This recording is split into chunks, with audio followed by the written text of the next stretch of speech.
میں بھی مسجد میں حاضر ہوا. میرے محترم دوست جناب بھاٹ صاحب نے فرمایا مولوی صاحب 4 تاریخ جنوری کے حوالے سے آپ نے بات نہیں کی اس کے متعلق. دیکھو یہ ہے عشق رسول، یعنی عشق میں غلامان مصطفیٰ مجھ جیسے کام علم مولویوں سے بھی آگے ہیں. عقل فیل ہو جاتی ہے کئی.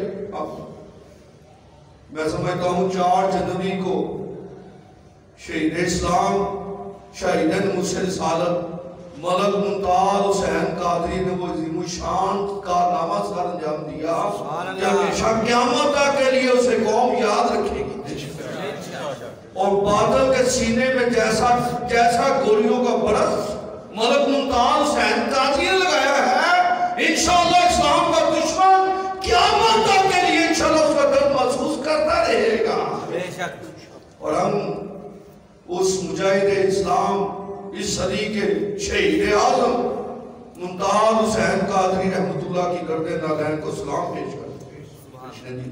سلام پیش کرتے ہیں. ہماری ساروں کی لاج رکھ دی ہے یقین جب، وگرنہ نبی کی گستاخی سن کر بڑے بڑے بلبلے ہو گئے. بڑے بڑے بلبلے، کرسیوں کی فکر پڑ گئی، وزارتوں کی فکر پڑ گئی، مدرسوں کی فکر پڑ گئی، دکانوں کی فکر پڑ گئی.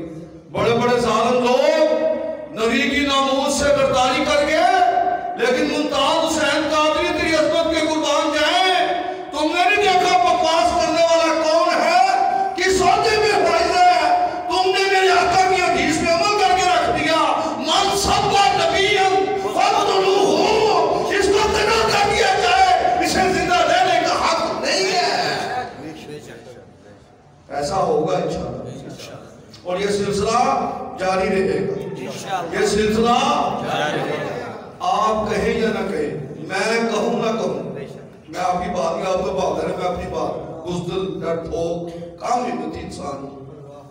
میں اگر یہ کام نہ بھی کر سکا تو آپ دیکھنا ان سلط کی چنگاریوں میں آج بھی علم الدین شہید کا ہوں.